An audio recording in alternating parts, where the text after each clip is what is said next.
Bonjour à toutes et tous. Merci d'être venus malgré le temps et la pluie et toutes les sollicitations extérieures. Nous sommes contents que Michel Mazet nous fasse le grand honneur de nous parler de Frédéric Basile, que nous ne connaissions pas. Après sa première conférence en mars 2020 sur l'impressionnisme, il va nous faire découvrir Frédéric Basile, qui pour nous était inconnu et qui a eu une vie très remplie en très peu d'années, c'est ça? Oui. Exactement. Hein? Ça y est, c'est fini. Voilà. Donc, je pense que ça va être super intéressant. Merci encore. Bonsoir et merci beaucoup d'être venu. Merci énormément avec ce temps, avec la pandémie et avec un thème, personne ne connaît. Donc il faut être très curieux pour venir ce soir. Et la curiosité pour moi est un bon défaut. Donc c'est parfait. C'est une qualité quoi en fait. Alors, Véronique a oublié de vous dire que en fait, cette conférence a été prévue. C'est une troisième conférence, comme c'est écrit là, parce qu'en fait, dans le cadre du 150e anniversaire des années 1870-1871, quand on a préparé donc ces conférences sur la guerre franco-prussienne et sur la Commune de Paris, moi je leur ai proposé, écoutez, moi je connais un soldat qui est mort dans cette guerre, c'était donc un peintre, Frédéric Basile. Si ça vous convient, je veux bien faire cette conférence pour compléter les deux premières conférences qui ont eu lieu en octobre et en novembre. Donc, je ne vais pas parler tout de suite de Frédéric Basile, parce que si on regarde bien les dates, le 150e anniversaire et puis 1841-1870, on est en plein 19e siècle. Et vous savez, ou vous ne savez peut-être pas, que c'est la première fois de l'humanité, c'est la première fois qu'un siècle s'appelle par son numéro, le 19e. Et très tôt, pendant la Révolution, il parlait du 19e siècle. Vous savez que le 18e siècle, on dit le siècle des Lumières. Le 17e siècle, c'est le grand siècle, le siècle de Louis XIV. Le 16e siècle, c'est la Renaissance. Eh bien, le 19e siècle, son appellation, c'est le 19e siècle. Il y a même un journal qui s'est appelé le 19e siècle. Et alors, si on devait appeler le 19e siècle, on pourrait dire que c'est le siècle des révolutions. Révolution 1830, 1848, 1871, révolution industrielle, révolution dans les transports, c'est bien, la France s'est dotée de chemins de fer dans le 19e siècle. On pourrait en lister plein de révolutions. On pourrait dire aussi que le 19e siècle, c'est le siècle des transitions. Car avant le 19e siècle, on avait en France la monarchie absolue. Et à la fin du 19e siècle, on avait la République, qui a eu du mal à s'installer tout au long du siècle, puisque j'ai parlé de révolution, mais il y a eu beaucoup de changements aussi politiques, deux empires, deux restaurations monarchiques, deux républiques. Donc la République, elle s'est installée, mais sur tout le siècle. Donc transition politique, transition économique, puisque je vous ai dit la révolution industrielle, beaucoup d'historiens ne veulent pas de ce terme, ils préfèrent le terme industrialisation. Parce que révolution industrielle, ça veut dire que ça s'est fait d'un seul coup. Or, ça s'est fait sur vraiment des décennies et des décennies. Donc, révolution industrielle, puisque le terme, il existe quand même, transition, puisqu'on est passé d'une économie agricole et artisanale à une économie industrielle. Donc, transition.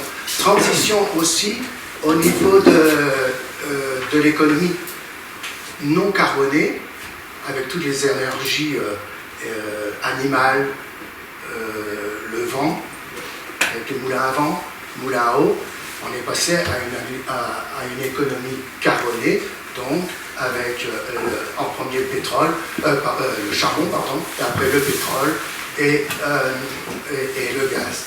Donc en fait, c'est vraiment le 19e siècle, c'est vraiment la matrice de ce qu'on est en train de vivre actuellement. Et alors je finis, puisque je ne vais pas faire tout un discours sur le 19e siècle, mais dans le domaine de l'art, puisque je vais vous parler d'un peintre, dans le domaine de l'art, il y a eu aussi une transition entre l'art académique et l'art moderne. Donc, pendant tout le 19e siècle, c'est l'Académie des Beaux-Arts qui a le pouvoir par rapport à tout ce qui est artistique.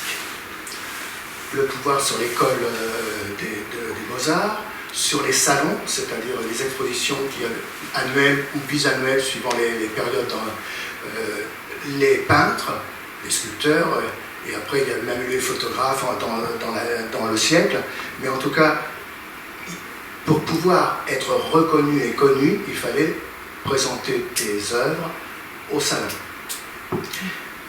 Et bien, dans ce siècle-là, l'art académique qui était tout puissant, petit à petit,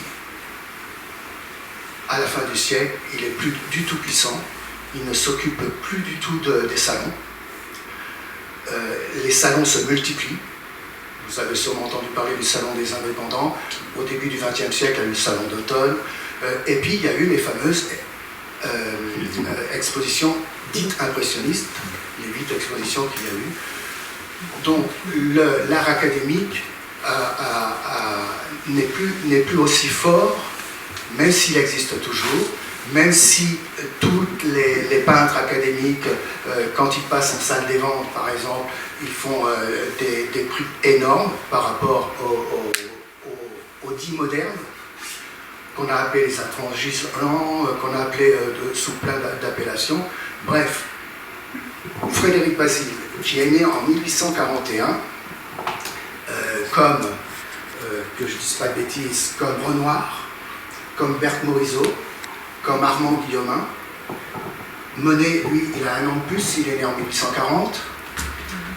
Renoir, non, je ne sais pas, je vais dire Renoir, non? Oui, oui.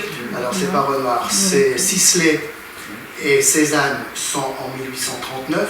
Donc, vous voyez qu'ils sont tous nés, tout ce groupe-là, que l'on va appeler, après, dans les années 70, qu'on va appeler les impressionnistes, sont déjà...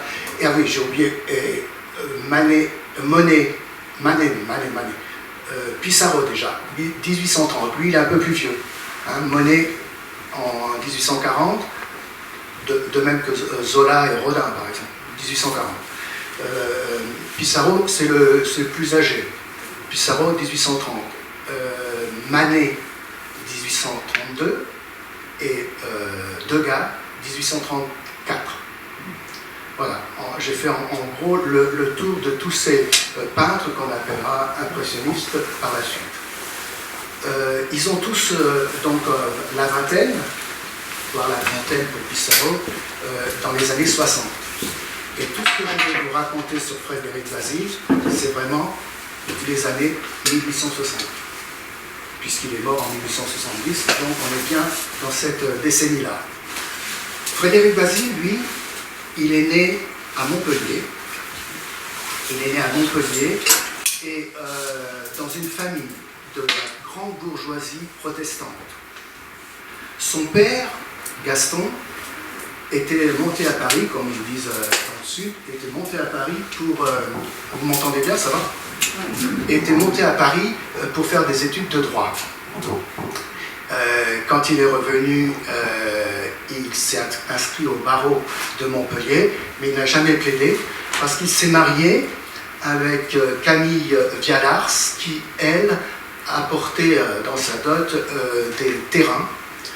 Et Gaston Bazille s'est mis à faire prospérer ces terrains. Les terrains, c'est le domaine de Saint-Sauveur, à Latte, au sud de Montpellier. Il en a fait une ferme exceptionnelle puisqu'elle a été primée. Et puis le domaine de Méric. Alors le domaine de Méric, c'est très important parce que Frédéric Bazille va y passer tous ses étés jusqu'en 1870. Et donc au moment même de la déclaration de guerre, il sera à Méric et j'y reviendrai. Donc le domaine de Méric, il a fait des vignes. Ce Gaston Bazille, donc de avocat, il est devenu agriculteur, viticulteur, agronome. Il a été président de la Société d'agriculture de l'Hérault. Il a été maire adjoint de Montpellier, puis sénateur de l'Hérault. Donc c'est une famille de la haute bourgeoisie montpelliéraine, protestante.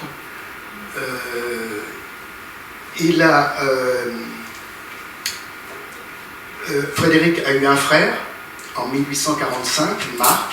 Il n'y avait que deux enfants, 2 garçons. Quand il a eu son bac, on ne connaît pas grand-chose de sa vie, de son enfance.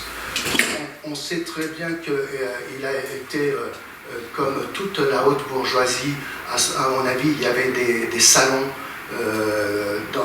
chez lui ou chez d'autres. Enfin, sa mère, elle chantait, lui, il faisait du piano, donc il avait donc appris du piano. Son frère Marc faisait du basson, donc ils avaient l'habitude de se réunir et de faire de la musique.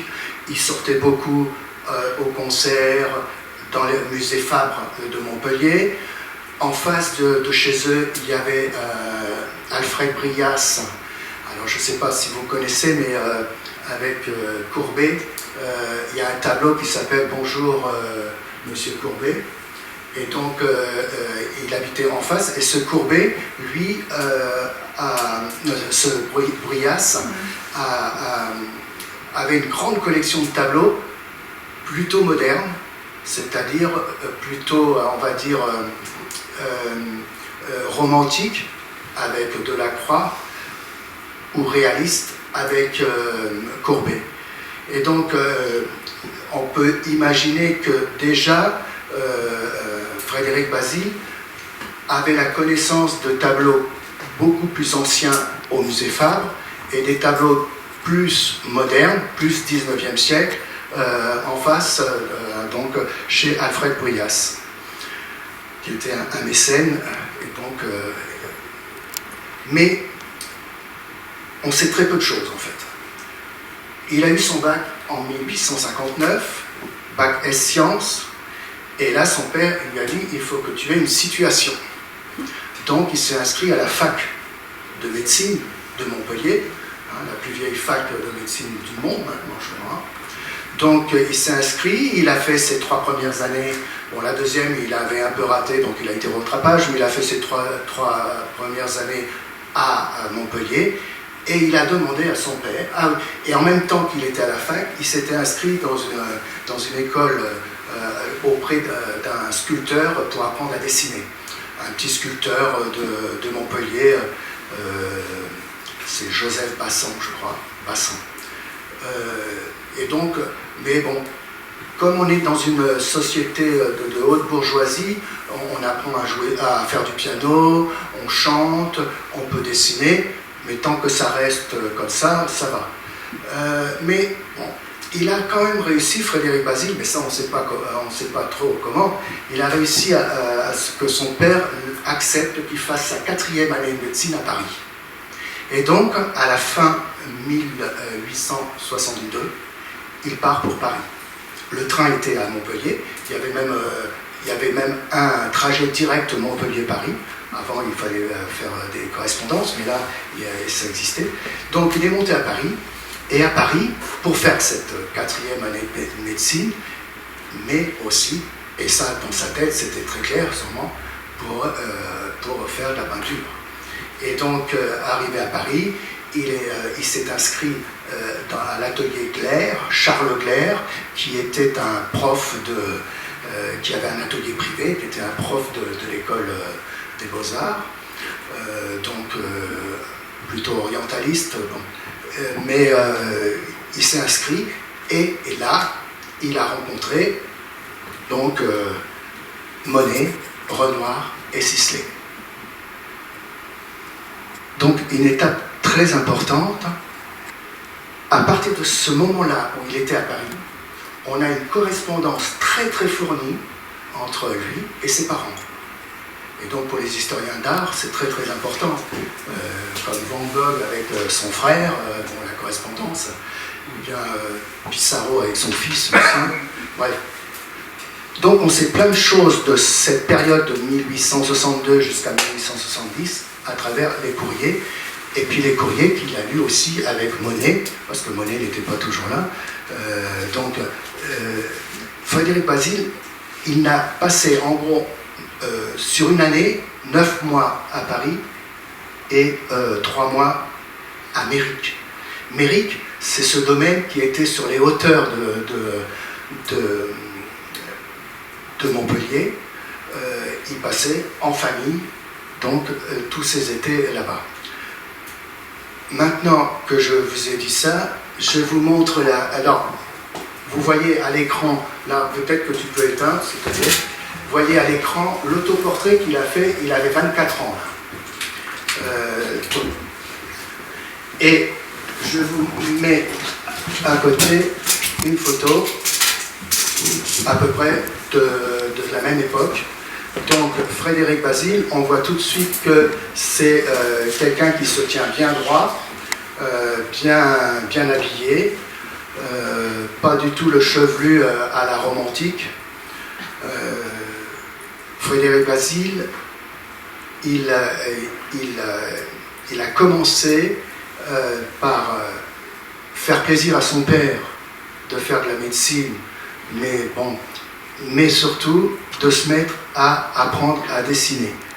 Et donc là, à partir de ce moment-là, il ne pensait pas trop à la médecine et beaucoup au dessin.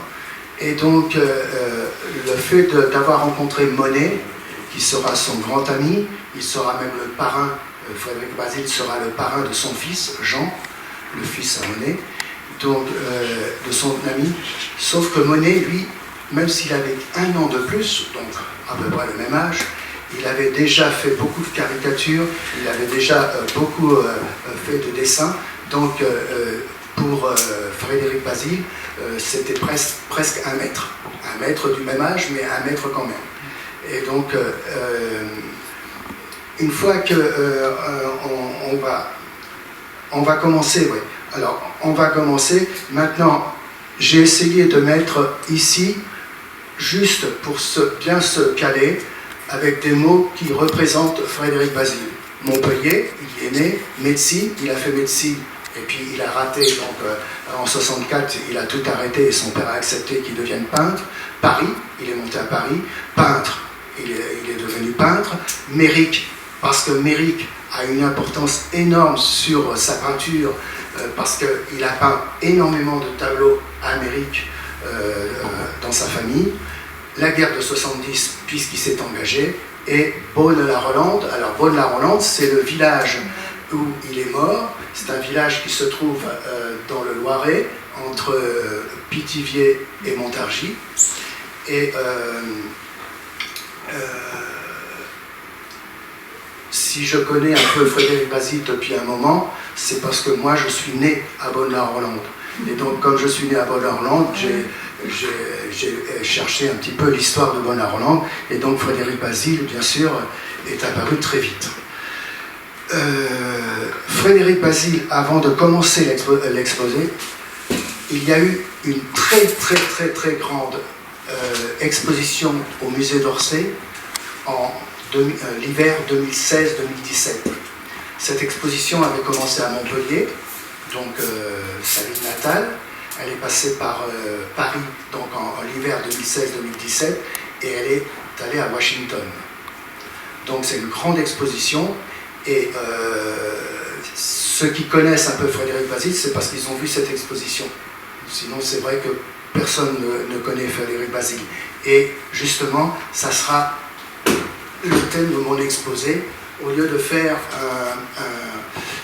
un exposé en parlant de sa naissance jusqu'à sa mort, j'ai préféré faire ceci. Poser 4 questions. La première question est celle-ci. Pourquoi ce dandy républicain s'est-il engagé volontairement dans cette guerre de 1870 ? Deuxième question. Pourquoi s'engager dans le 3e régiment des Zouaves, particulièrement exposé au combat ? Troisième question. Pourquoi reste-t-il méconnu, voire inconnu du grand public ? Je vais essayer d'y répondre.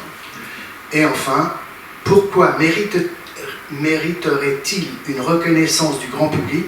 Pourquoi devrait-il avoir une place importante dans l'histoire de l'art ? Voilà. Donc je commence par la première question. Pourquoi ce dandy républicain s'est-il engagé volontairement dans cette guerre de 70 ? Ce que je vous disais, c'est dans la propriété de Mérite, donc près de Montpellier, qu'il a appris que le 19 juillet 1870, la déclaration de guerre de la France à la Prusse. Et là, on a un courrier qu'il a envoyé à son copain, un de ses copains, Edmond Maître, qui lui est un dandy comme lui, qui vient de Bordeaux, qui est monté à Paris faire du droit, sauf que c'est comme pour Frédéric la médecine, le droit, bon, il a vite abandonné et il a préféré prendre un petit emploi à la mairie de Paris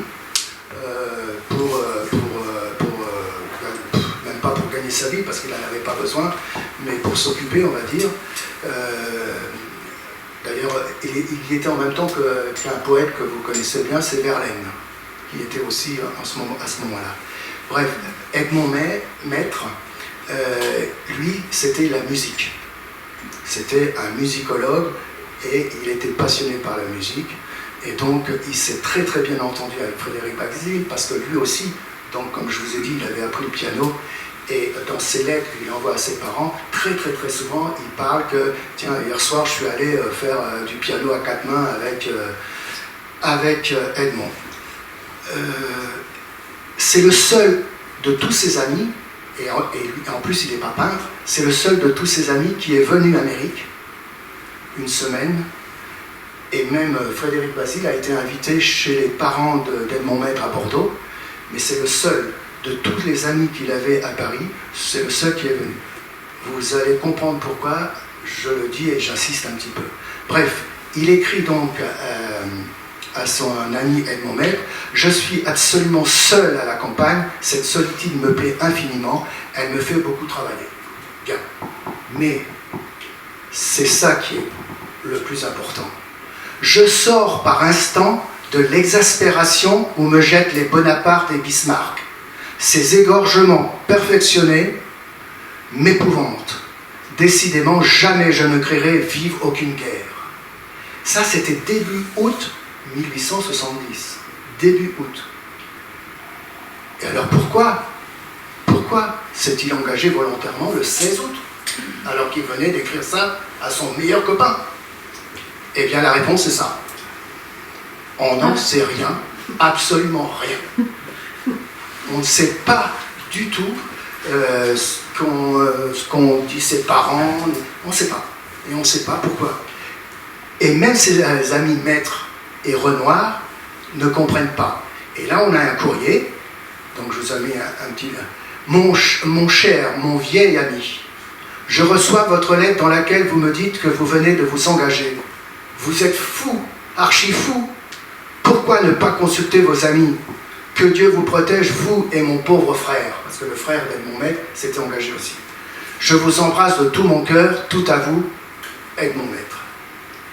Et il rajoute, post-scriptum, Renoir rentre à l'instant, je lui donne ma plume. Tu es un imbécile si tu prends cet engagement, car tu n'as ni le droit ni le devoir. 3 fois merde, archi brute. Ton ami Auguste Renoir. Donc, ils ne comprennent pas pourquoi il a fait ça. Alors, je vais faire 3 hypothèses. Bien sûr, elles ne sont pas de moi. La première, c'est par doute et découragement esthétique. En effet, bien que ce tableau que vous voyez à l'écran, il a été reçu au salon, donc exposé, et il nous dit même, il l'écrit à son frère Marc, mon tableau est très bien placé, tout le monde le voit et en parle. Beaucoup en disent plus de mal que de bien, mais enfin je suis lancé et tout ce que j'exposerai dorénavant sera regardé. Donc, a priori, il semble content que son tableau, d'une part, soit bien placé et soit regardé, même s'il est décrié, mais au moins on s'aperçoit qu'il est là, qu'il existe.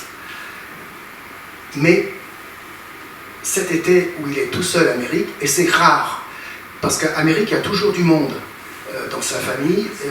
Ils viennent, en plus, dans le mois d'août, il y a l'anniversaire de Gaston, du patriarche, dont Gaston, donc c'est le père.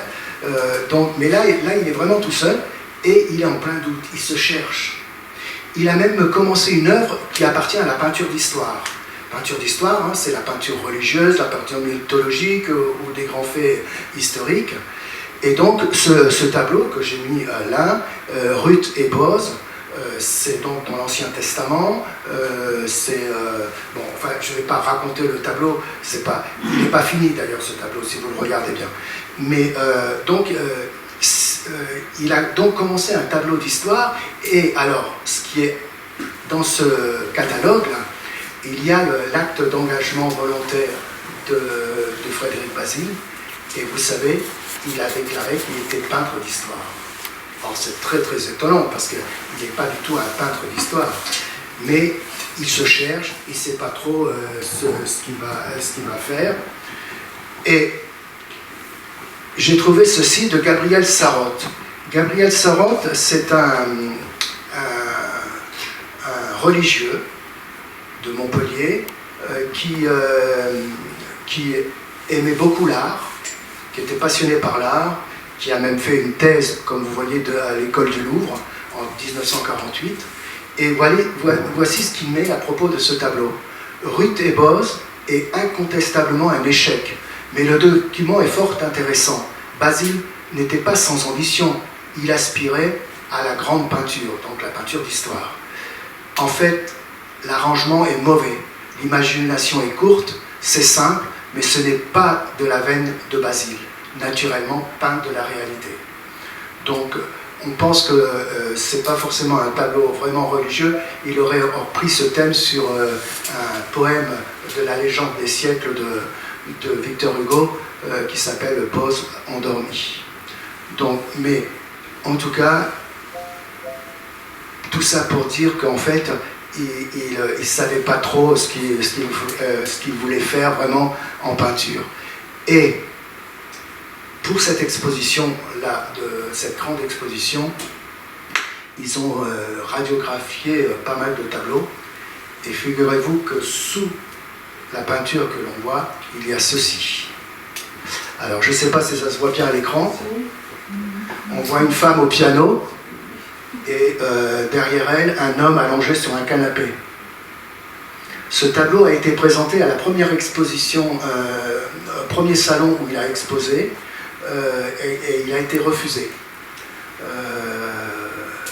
Parce que c'était pas déjà de la peinture d'histoire, mais c'est pas que ça, c'est parce que le tableau était une scène de genre, une dame qui est en train de faire du piano, un monsieur qui l'écoute, et il était trop grand, donc s'il avait été peut-être plus petit, peut-être que le jury l'aurait accepté, mais en tout cas celui-ci a été refusé, et on croyait l'avoir perdu, jusqu'en 2016, on croyait que ce tableau était perdu.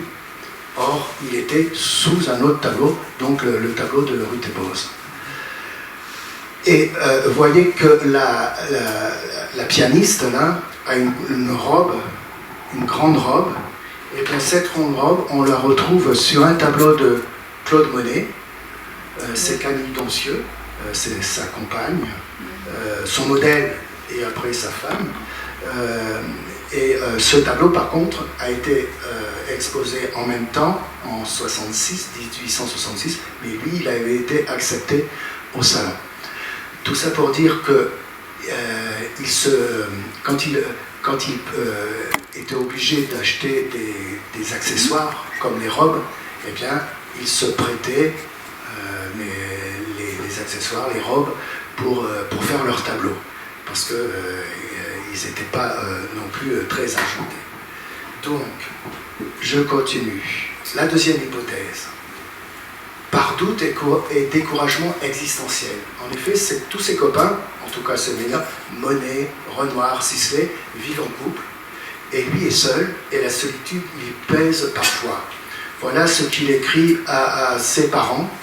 J'avoue que l'idée de mariage, dont j'étais fort éloigné il y a quelque temps, me prend de temps en temps. Je crois bien qu'il faut suivre la route ordinaire. Ce que vous me dites de cette demoiselle machin me paraît fort convenable, quoiqu'elle doive être laide comme un démon. Elle est riche et il est impossible de prendre une femme pauvre. Ouais, bref, le mariage n'est pas gagné. Hein.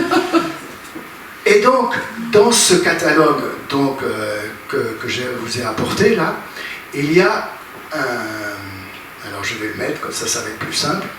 Il y a un chirurgien de Montpellier qui a écrit un article dans ce catalogue qui s'appelle Frédéric Basile, Claude Monet préféré à Hippocrate. Donc Claude Monet c'est la peinture, Hippocrate c'est la médecine. Donc l'article bon, ça paraît simple. Mais quand on lit bien... Alors, avant de lire l'article, ou un extrait de l'article, cet homme, il s'appelle, alors j'ai oublié, je ne l'ai plus dans la tête, c'est 3 prénoms. Alors attendez, si j'y arrive à le voir, non. C'est François Bernard Michel. Et il vit toujours, hein, cet homme-là. Il est académicien, comme vous voyez sa tenue, hein, on l'aperçoit. Il est académicien de 2 académies. L'Académie des Lettres et l'Académie de Médecine. Cet homme a écrit, je l'ai mis, voilà, a écrit un livre sur Basile. Et ils sont très peu à avoir écrit. On va y revenir dans la conférence. Très peu. Et il a écrit un livre de façon tout à fait, comment dire, différente d'une biographie ordinaire. Il l'a fait par tableau. Et donc il a parlé de plein de choses. Il a parlé de médecine, bien sûr, de peinture, de Basile, de Monet, il a parlé de plein de choses. Je ne sais pas si vous arrivez à lire le sous-titre « Réflexion sur la peinture, la médecine, le paysage et le portrait, les origines de l'impressionnisme, la vraie nature de Claude Monet, la mélancolie et la société provinciale ». Bref, c'est un livre un peu fourre-tout. Alors je ne vous conseille pas de le lire en premier, si vous voulez bien connaître Frédéric Basile, mais il est quand même très intéressant. Et donc, pour revenir au catalogue, voilà ce qu'il écrit dans le catalogue. Certains, dans son milieu familial protestant lui-même, ont tiré plus tard argument de ses réticences au mariage, ajouté à ses amitiés masculines, particulièrement Edmond Maître, et la sensualité de ses figures d'hommes contrastant avec celle des femmes.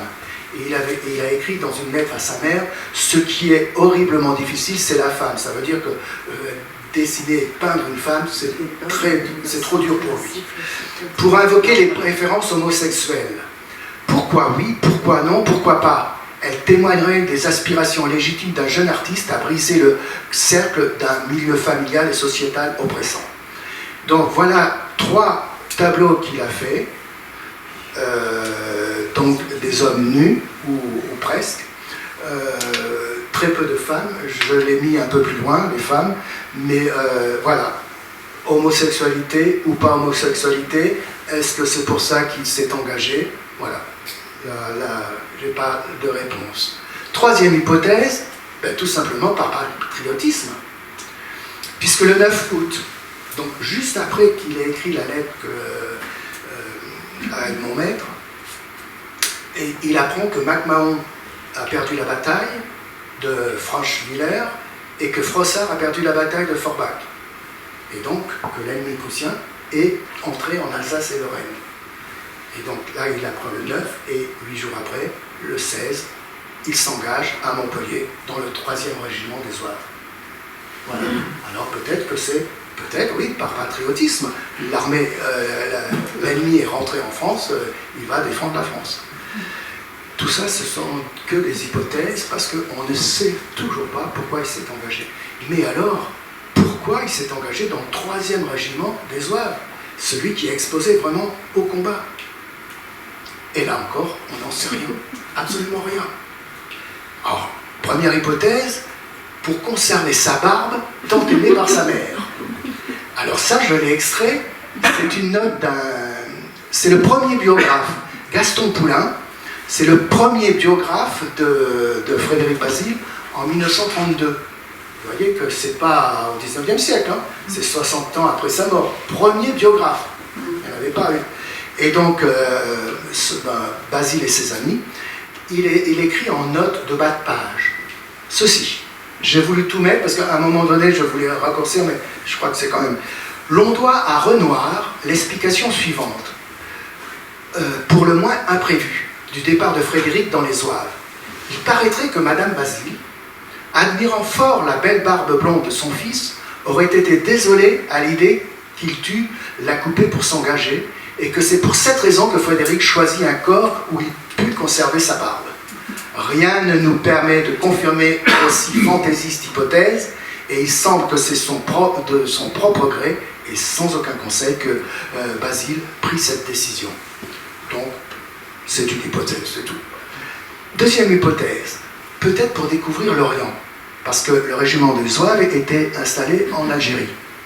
Et l'Orient, au XIXe siècle, au moins toute une partie du XIXe avec l'orientalisme, depuis les guerres napoléoniennes en Égypte, depuis la conquête de l'Algérie, etc., l'orientalisme est quelque chose d'important dans le monde artistique. Et donc, et en plus, Frédéric Bazille, c'est un grand admirateur, comme presque tous les jeunes de son âge, de Delacroix. À chaque fois qu'il va, quand il est allé à Bordeaux, par exemple, dans la famille d'Edmond Maître, il est allé voir le musée pour aller voir les Delacroix. Et il le dit, ça, dans les lettres, on le sait. Il s'est arrêté à Dijon une fois. Dijon, en remontant sur Paris, il est allé voir les tableaux de Delacroix.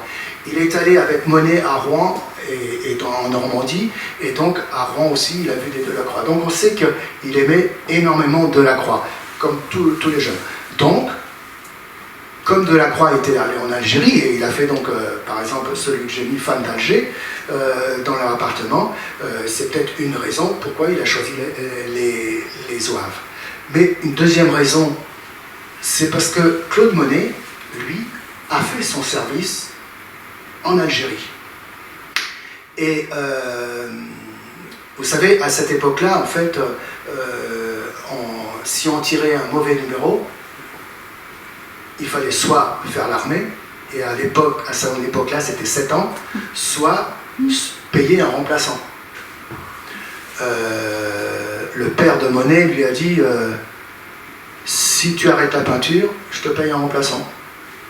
Monet a dit non, donc il est parti faire son service en Algérie.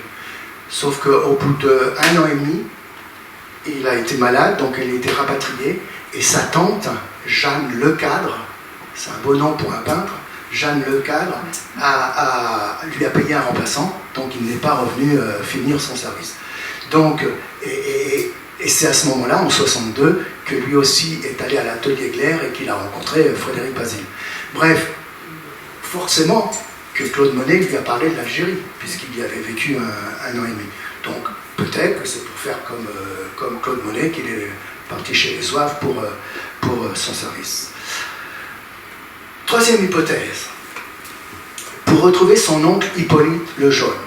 Alors ça, Hippolyte le Jaune, il a été commandant militaire qui n'avait pas appartenu à l'état-major de la place de Paris. C'est donc un militaire, polytechnicien, mais républicain. Et on est dans les années 1860, donc c'est encore le Second Empire.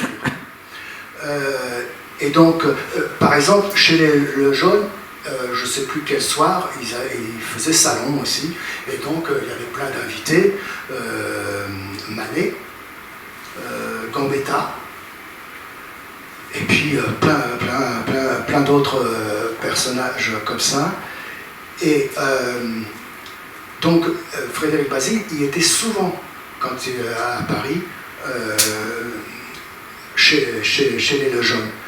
Sauf que, comme je vous ai dit, comme il était républicain, peut-être que l'état-major en a eu un petit peu assez, donc ils l'ont expédié en Algérie au mois de mars, je crois, mars 1870. Donc en fait, il a fait toute la guerre en Algérie, donc il n'a pas fait la guerre en France, lui.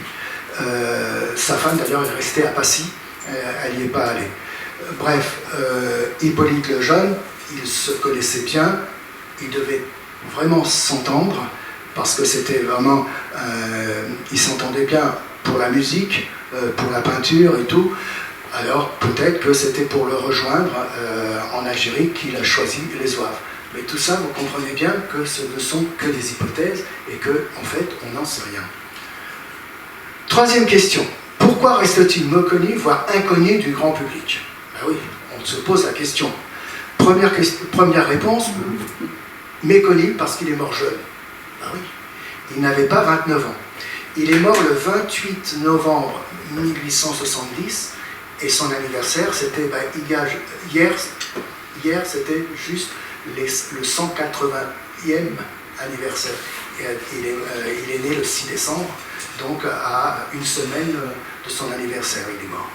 Donc il est mort jeune, mais il y en a d'autres qui sont morts jeunes et qu'on connaît très bien. Par exemple, Géricault, on connaît très bien, il est mort à 32 ans. Van Gogh, à 37 ans. Seurat, à 31 ans. Donc, c'est pas une raison qu'il est méconnu parce qu'il est mort jeune. Enfin, parce qu'il n'a pas qu'environ 60 tableaux. C'est très peu, c'est vrai. Très peu. Mais Vermeer en a peint environ 45, dont 34 avec certitude. Mais Vermeer, tout le monde le connaît. Alors, c'est vrai que la publicité ou le cinéma, il fait beaucoup pour le connaître, mais bon, on connaît très, très bien Vermeer, mais on ne connaît pas Basile. Parce qu'il n'a pas vendu de tableau de son vivant. Van Gogh en a vendu qu'un, La Vigne Rouge, et pourtant Van Gogh, tout le monde le connaît. Il n'a exposé que 5 tableaux de son vivant. Alors je vous ai dit qu'il avait participé au salon. Alors, les peintres comme lui recherchaient toujours à aller au salon. Parce que c'était un moyen de se faire connaître, comme je vous ai dit. Ce qui ne sera plus le cas à la fin du 19e siècle, parce qu'on sera rentré dans un système... Alors, il y a un couple, voilà, il y a un couple...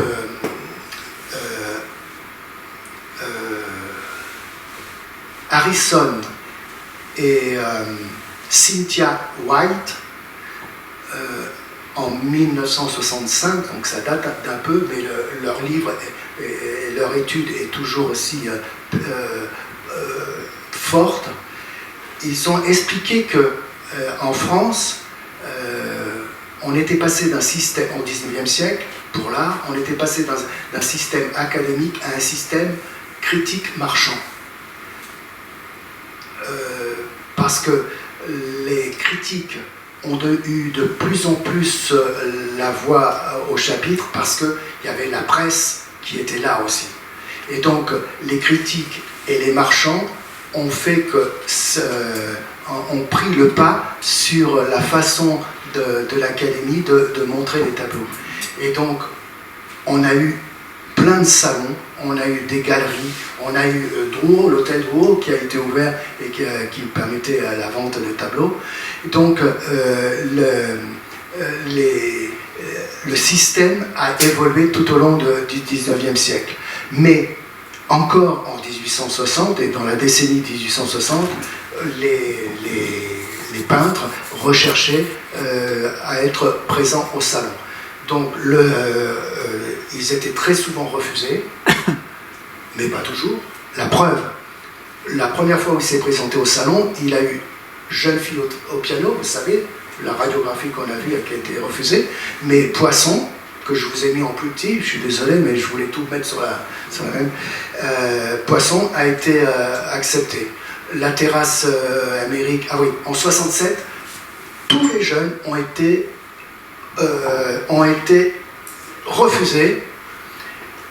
Un membre du jury aurait dit « Trop de jeunes gens ne pensent qu'à poursuivre dans cette abominable direction, c'est-à-dire la peinture moderne. Il est grand temps de les protéger et de sauver l'art. » Donc là, tout le monde a été refusé. Et l'année d'après, c'est le contraire. En 68, pourquoi? Parce que dans le jury, cette année-là, il y a eu 2 jurys qui soutenaient les jeunes. C'était Corot et c'était Daubigny. Donc, qui les soutenaient, et ils ont réussi, Corot et Daubigny, à faire que le maximum de ces jeunes puissent exposer. Ce que j'ai oublié de dire en parlant du système académique, c'est que le système académique était fait pour environ 300 peintres. Or, tout au long du siècle, il y a eu une montée en puissance de peintres pour atteindre les 3000 peintres. Donc, le système académique ne pouvait plus fonctionner. Et donc, c'est le système marchand, hein, le marché de l'art, qui a pris la place, et c'est le système que l'on connaît encore aujourd'hui. Hein. Donc, c'est pour ça que je parlais de transition tout à l'heure, c'est que le 19e siècle a été un siècle de transition pour l'art aussi. Pour le 68, où ils étaient tous, le salon de 68 sera le salon des jeunes. Ça, c'est un critique d'art qui a dit ça. Bref, si on avait voulu connaître Frédéric Bazille dans cette décennie 1860, on n'aurait pu voir de lui que 5 tableaux, sauf d'être bien sûr proche de lui. Mais sinon, le grand public n'aurait pu voir que 5 tableaux. Donc, peut-être est-ce pour ça qu'il me connaît. Il a peu exposé jusqu'à aujourd'hui. Il a été peu exposé jusqu'à aujourd'hui. J'ai compté, sauf erreur de ma part, en 150 ans, il y a eu 12 expositions à Montpellier et seulement 9 expositions sur lui à Paris. Donc c'est peu en 150 ans. Comment voulez-vous le connaître? Puisqu'il est peu exposé, on ne peut pas le connaître. Je fais juste remarquer que pour le 100e anniversaire de sa naissance, il y a une exposition à Montpellier, pour le 150e aussi d'ailleurs, et pour le 100e anniversaire de sa mort, il y a une exposition à Montpellier, mais pas à Paris. À Paris, il y a eu le Salon d'automne, qui a eu en 1910, où là, il était bien représenté. Mais depuis, rien, pratiquement rien. J'ai quand même mis en 1994 Impressionnisme, les origines. Oui, mais il était mélangé avec plein d'autres, donc c'est pas une exposition sur Frédéric Bazille. En fait, il faut attendre vraiment les années 2000 pour commencer à avoir des expositions avec un certain nombre de tableaux qui permettent de connaître ce peintre. Et vous avez vu en 2001 à Montpellier, en 2003-2004 au musée Marmottan-Monet avec 25 tableaux, et enfin cette grande exposition dont je vous ai parlé au début de la conférence.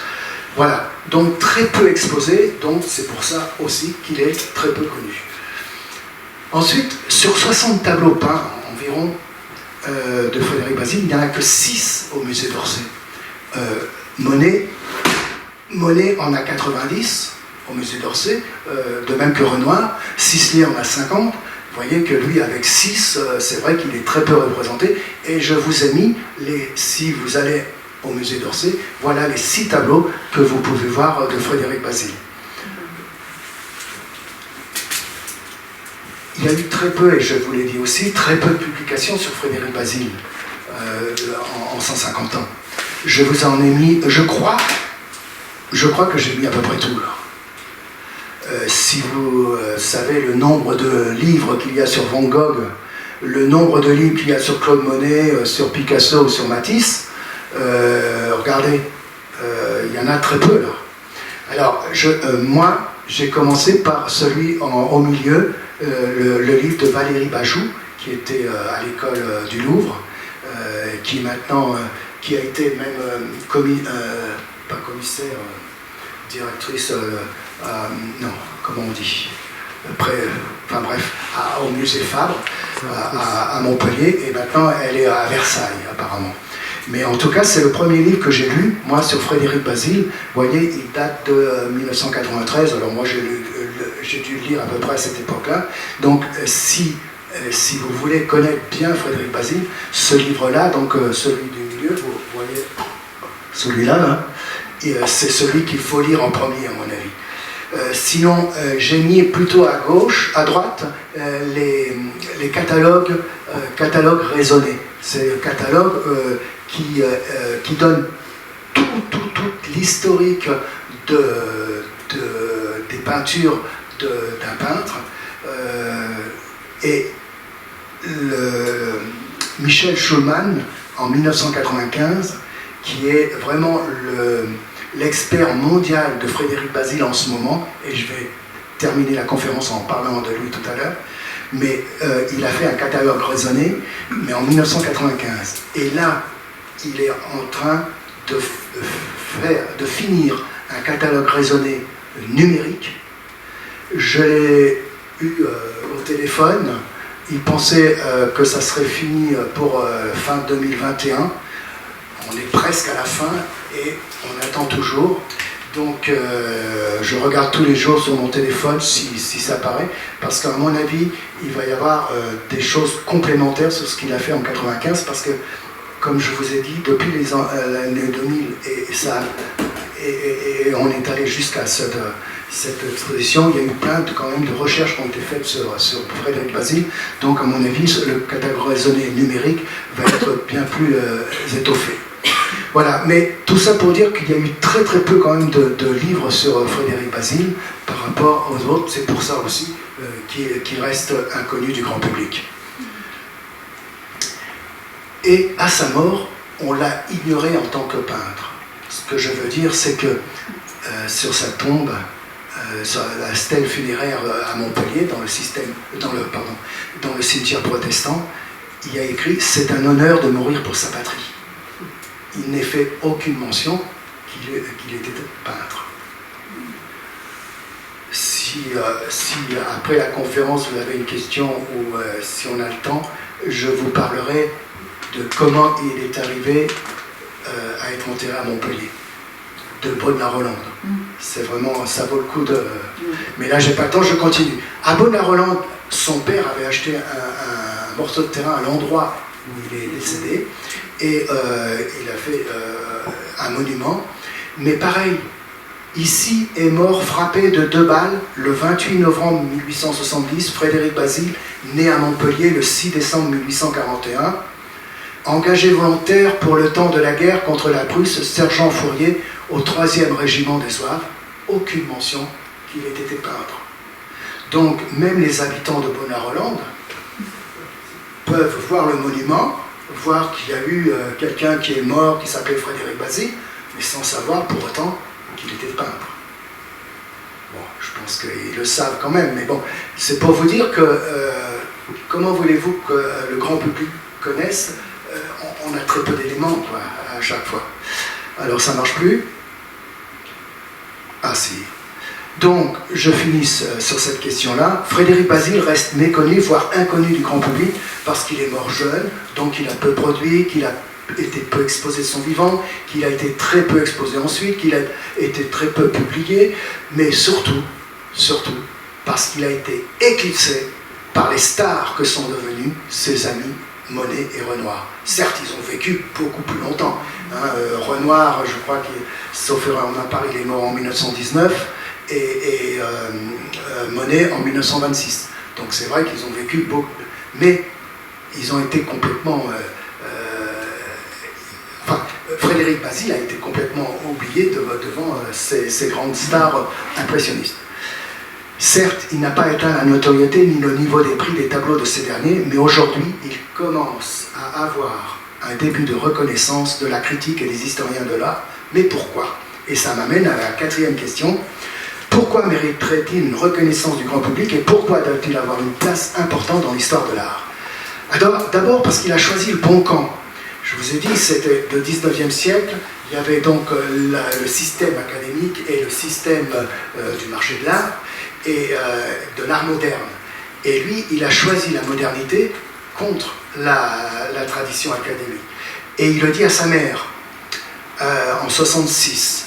J'ai choisi l'époque moderne parce que c'est elle que je comprends le mieux, que je trouve la plus vivante pour des gens vivants, et voilà ce qui me fera refuser.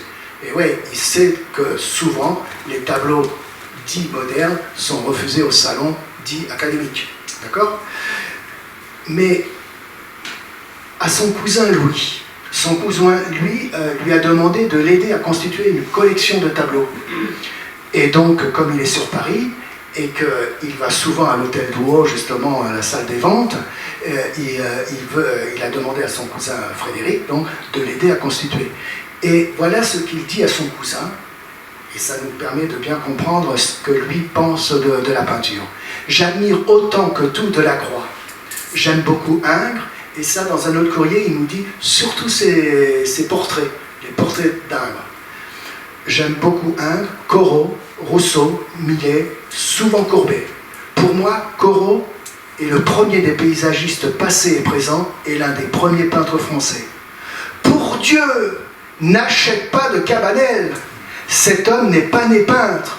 Il ne peut rien rendre. Il n'a même pas la force d'exprimer la banalité de ses intentions, dit-on, mais l'enfer en est pavé. J'accorde que ces tableaux sont propres, mais cela ne suffit pas. Alors ce qu'il faut savoir, c'est que Cabanel, donc c'est un professeur prix de Rome, professeur de l'école des Beaux-Arts, académicien, et il est de Montpellier. Donc si vraiment Frédéric Bazille avait voulu rentrer dans l'Académie des Beaux-Arts et faire le cursus traditionnel, il aurait pu sûrement contacter Cabanel, or non, je crois que c'est assez clair dans ses propos. Il a choisi la modernité. Et j'ai failli enlever cette diapo, mais je l'ai quand même gardée, parce que Zola, donc, dans ces années-là, après, il évoluera, ce ne sera pas tout à fait le défenseur des impressionnistes, enfin, mais en tout cas, à ce moment-là, il les défend énormément. Et il écrit énormément, comme il a défendu bien sûr Manet avec Olympia et le... comment c'est là, et le Déjeuner sur herbe. En tout cas, il écrit sur le tableau de Frédéric Bazille que l'on voit en dessous, et j'y reviendrai tout à l'heure. Dans la même salle se trouve un tableau de Frédéric Bazille, Portrait de la famille, qui témoigne d'un vif amour de la vérité. Les personnages sont groupés sur une terrasse dans l'ombre adoucie d'un arbre. Chaque physionomie est étudiée avec un soin extrême, chaque figure a l'allure qui lui est propre. On voit que le peintre aime son temps, comme Claude Monet, et qu'il pense qu'on peut être un artiste en peignant une redingote. Voilà, donc c'est ça la modernité, c'est de prendre son temps, de peindre son temps, et non pas des déesses et voilà. Donc, Frédéric Bazille, il a choisi le camp de la révolte contre cette institution académique. Il écrit à sa mère, en 67, je vous ai dit que tous les jeunes, donc tous les modernes, entre guillemets, sont refusés au salon. Ne vous affligez pas trop de cela, cela n'a rien de décourageant, au contraire. Je partage le sort avec ce qu'il y a de bon au salon cette année. On signe en ce moment une pétition pour demander une exposition des refusés. Cette pétition est appuyée par tous les peintres de Paris qui ont quelque valeur. Cependant, elle n'aboutira pas. Effectivement, elle n'a pas abouti. Dans tous les cas, le désagrément qui m'arrive cette année ne se renouvellera pas, car je n'enverrai plus rien devant le jury. Ce qui est faux, il en verra jusqu'à la fin. Il est trop ridicule, quand on sait n'être pas une bête, de s'exposer à ces caprices d'administration, surtout quand on ne tient aucunement aux médailles et aux distributions de prix. Donc il est vraiment contre l'Académie. Et il écrit à son père un peu plus tard, mais j'ai une seule toile de reçu. Ouais, parce qu'en fait, il pensait en avoir deux de reçus.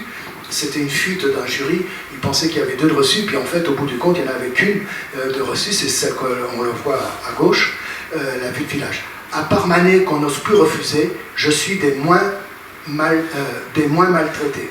Monet est entièrement refusé. Ce qui me fait le plus plaisir, c'est qu'il y a contre nous une vraie animosité.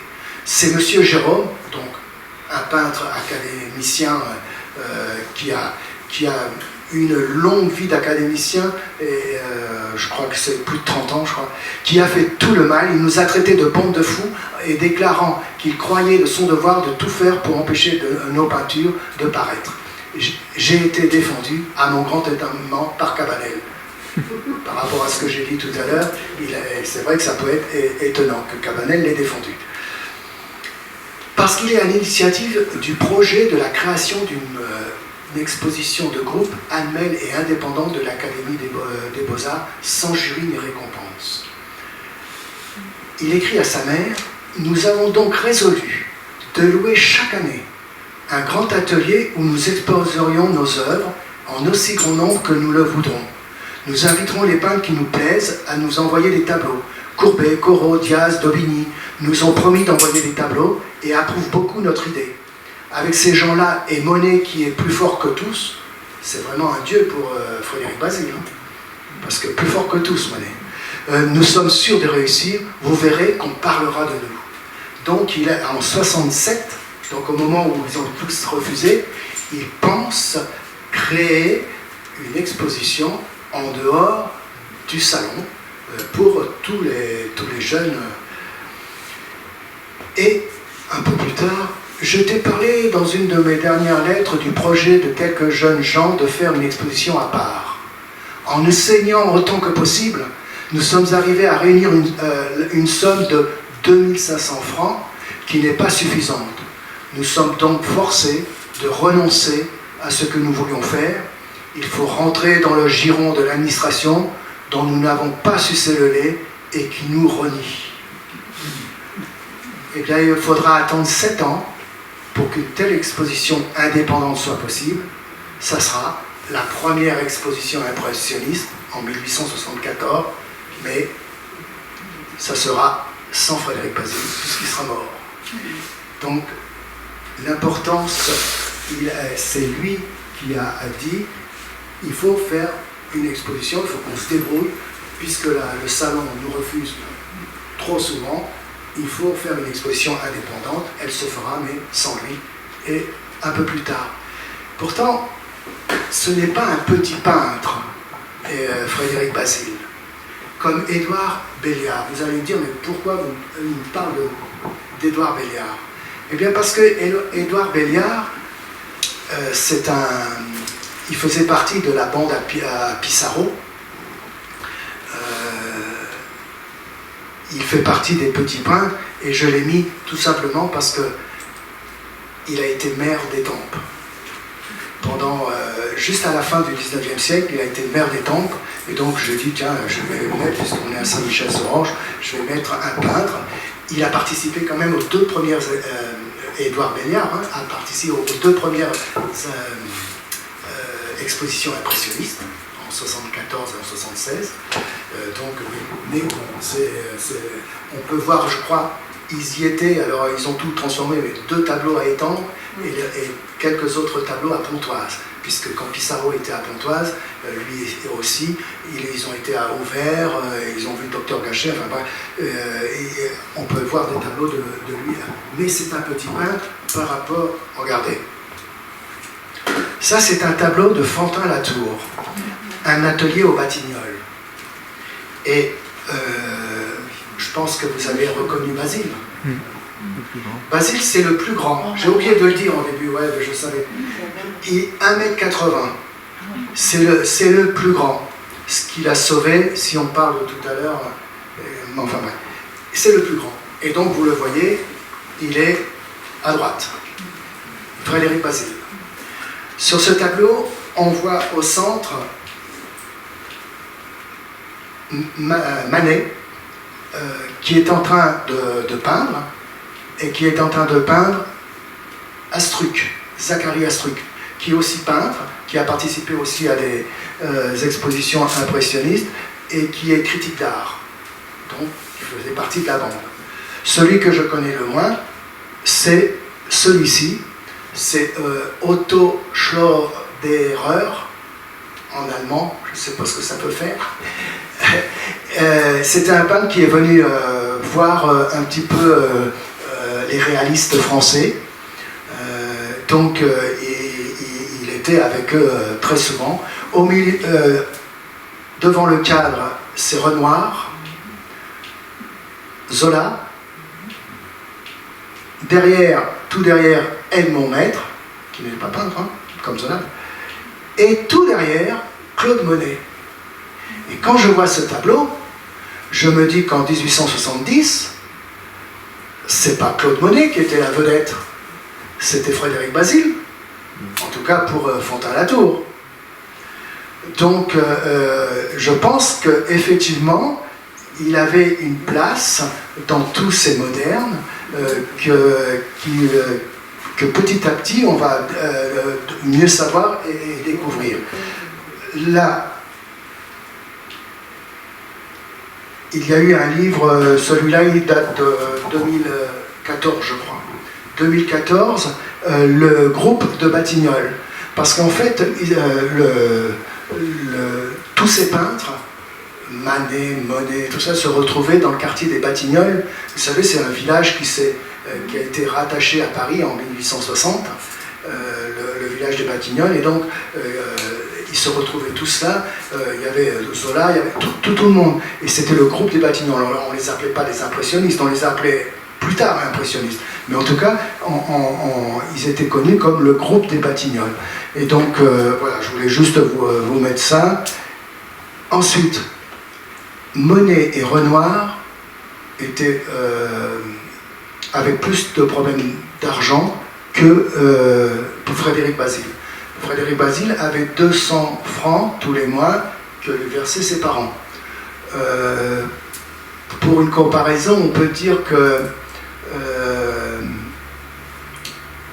un instituteur gagnait 800 francs par an.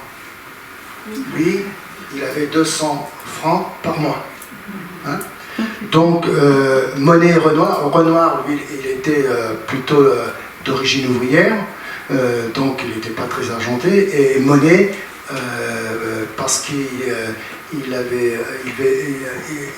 vivait avec son modèle, avec qui il avait eu des enfants, son père il avait coupé les vivres, enfin bref, donc ils n'étaient pas bien argentés.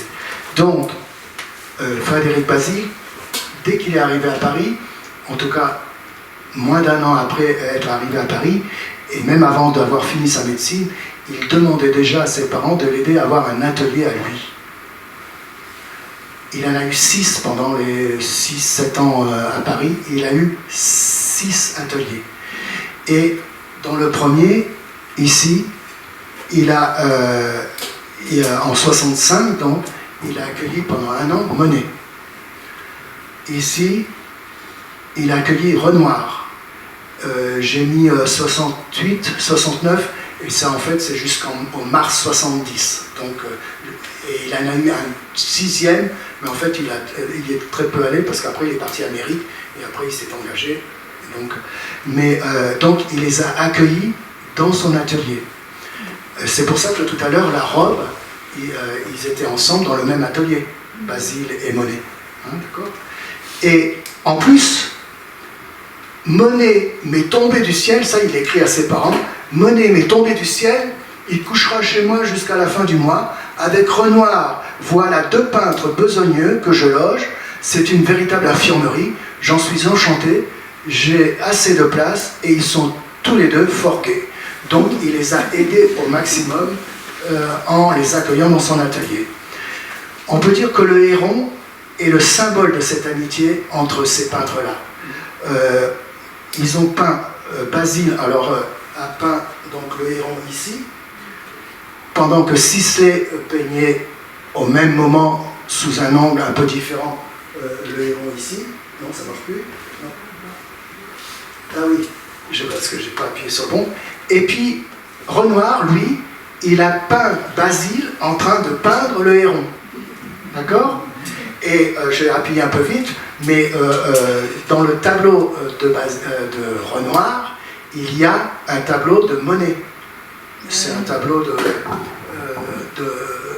Normandie. Et ce tableau a été acheté par Manet. D'accord?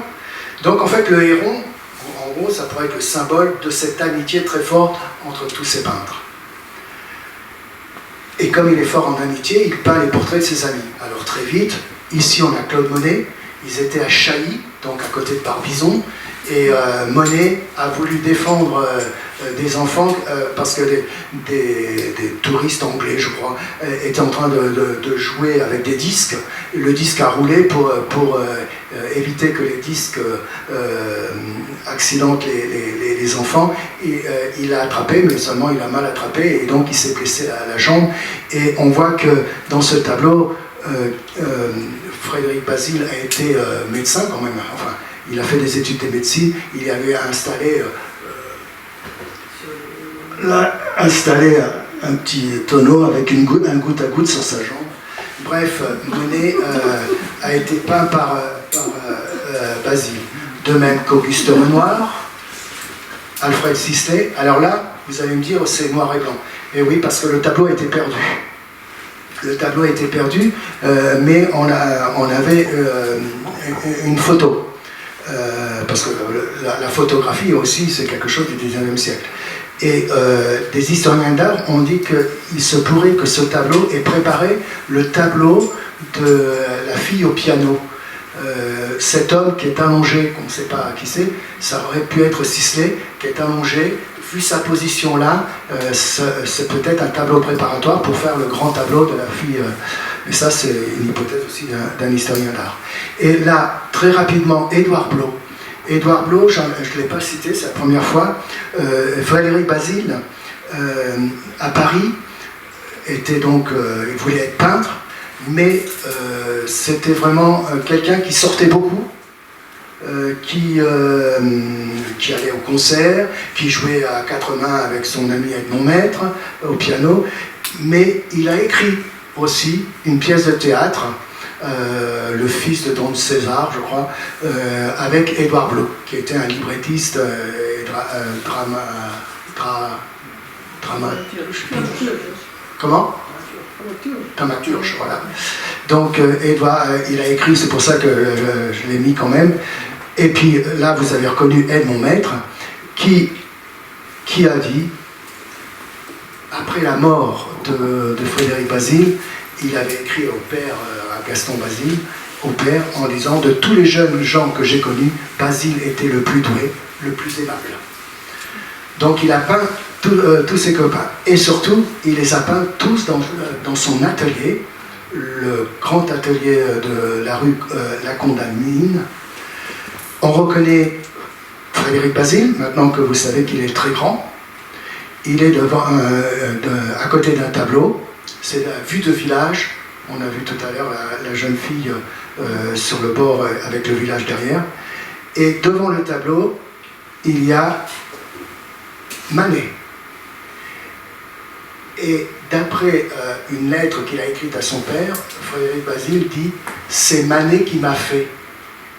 Donc on suppose que c'est Manet qui a dessiné le portrait de Frédéric Bazille sur ce tableau. Donc c'est un tableau à quatre mains, on va dire. Hein? Alors, pour les trois autres personnages sur la gauche, donc celui derrière Manet, celui sur l'escalier et en bas de l'escalier, les historiens d'art ne sont pas du tout d'accord. Il n'y a que des suppositions. Donc, je ne sais pas, je l'ai noté, mais tant pis. Il y en a qui disent, donc, il y a Renoir, il y a Zola, il y a Astruc, qui j'ai oublié encore, Monet. Oui. Il y en a qui disent que derrière Manet, c'est Monet. Après, donc, on ne sait pas trop. Par contre, on est sûr. Alors là, je vais passer très vite, parce que j'avais tout. Hop, non. Je suis trop vite. Par contre, le dernier, on sait qui c'est au piano, c'est Edmond Maître. Ça, c'est sûr. Voilà. Donc, il les a peints tous ensemble et il les a aidés aussi pour poser. Il a été à Chailly parce que Claude Monet voulait faire un déjeuner sur l'herbe. D'une part en référence à Manet, mais un tableau de 6 mètres sur 4. Donc un énorme tableau. Et il avait besoin donc de personnages pour mettre ce tableau. Et j'ai signalé les 3 flèches rouges, c'est Frédéric Bazille. Sauf que ce que vous voyez là, c'est qu'une esquisse du grand tableau qu'il projetait de faire. Cette esquisse est à Moscou, parce que en fait, il a commencé le grand tableau, mais il n'a pas terminé. Comme il ne pouvait pas payer l'hôtel où il était, il l'a laissé en gage, on va dire. Et quand il a voulu le récupérer, bien sûr, le tableau était bien abîmé. Et donc, il ne reste maintenant il ne restait que 3 morceaux, mais en fait, il ne reste que 2 morceaux. Ce sont 2 morceaux que l'on peut voir au musée d'Orsay. Et là, on voit Frédéric Bazille donc 2 fois, et l'autre homme au milieu, là, il semblerait que ce soit Gustave Courbet. Pour les aider, il a même acheté ce tableau à Claude Monet. C'était justement en 67, au moment où tout le monde a été refusé. Ce tableau de Claude Monet, Femme au jardin, a été refusé. Frédéric Bazille lui a dit je te l'achète 2500 francs par mensualité de 50 francs. C'est un geste, il n'avait quand même que 200 francs par mois, donc c'était un geste important, hein. Mais il était tellement dans la panade, Claude Monet, qu'il lui a dit je te l'achète. Et vous vous souvenez de ce tableau de Renoir? Eh bien, ce tableau a été exposé à la 2e exposition impressionniste de 1876, prêtée par Manet, puisqu'il l'avait acheté. Et Gaston Bazille, qui était sénateur, il est passé voir, donc il allait sur Paris, il est passé voir l'exposition impressionniste. Et il a vu son fils. Et donc il a voulu savoir qui avait ce tableau, donc Manet, et il a échangé ce tableau donc, de Renoir contre le tableau qu'avait acheté son fils, donc à Claude Monet, Les Femmes au jardin. Donc Les Femmes au jardin sont passées dans les mains de Manet. D'accord? Alors, parce qu'il a peint des nus masculins qui étaient rares au XIXe siècle. Au XIXe siècle, en fait, le nu féminin académique, il demeure omniprésent sur toutes les simèses, tous les murs des salons. On en voit partout. Mais Frédéric Bazille, qui a choisi l'autre camp, celui de la modernité, le pratique peu. Bon, ce que je peux dire très très vite, c'est que le tableau en haut de la femme allongée, du nu allongé, c'est un tableau qu'il a fait dès qu'il a arrêté la médecine pour montrer à ses parents qu'il savait peindre. Il a fait ce tableau qui est quand même assez académique, hein, une facture assez académique. Il a fait ce tableau de ce nu, mais vous remarquerez que contrairement à Manet où les femmes sont nues, lui, il y a une petite étoffe qui cache le sexe, et même la tête est tournée comme si cette personne avait honte de se montrer. Alors certains historiens ont dit qu'il y avait un petit peu de protestantisme dans ce tableau. Et puis le dernier tableau, ce tableau-là, il fait penser bien sûr à Delacroix avec ses femmes d'Alger, mais aussi à Manet avec Olympia, où il y a une femme allongée sur un lit et une femme noire qui tient un bouquet. Là, ça fait donc penser à ça. Mais ce tableau, contrairement à ce qu'on pourrait croire, il a aussi été refusé. La troisième personne sur la droite serait Lise Tréhaut, c'est-à-dire la compagne de Renoir. Et alors, lui, il se consacre au nu masculin. Je vous en ai montré 3 tout à l'heure, là j'en ai mis qu'un. Et voilà ce que dit Paul Perrin, qui est un des commissaires de l'exposition de Paris. L'autre commissaire, c'est Michel Hilaire, qui est donc le directeur du musée de Fabre de Montpellier. Et donc Paul Perrin, il dit sur le nu masculin. Le nu masculin avant Basile et l'impressionnisme, c'est le nu héroïque des héros, les figures de l'histoire. Seul le nu féminin est lié à un certain érotisme. Ici, Basile fait un choix différent et moderne. Il décide de représenter un anonyme, un simple pêcheur, dans son activité quotidienne et nu. Ce nu de Basile est une œuvre tout à fait originale dans l'histoire de l'art. Voilà. Donc l'originalité de Frédéric Basile est dans ce tableau. Je vous ai dit, les femmes, donc les figures en plein air, il a toujours cherché à le faire, comme tous ces peintres de cette époque moderne. Même à sa mère, pour le premier atelier qu'il a eu à Paris, il l'a pris avec un autre peintre pour montrer à ses parents qu'il ne voulait pas que ce soit fait pour lui et pour que ça aille plus vite, avec un Villa qui était aussi chez Glaire comme eux, mais c'est un peintre de Montpellier, mais qui n'est pas connu, c'est un petit peintre, comme on va dire.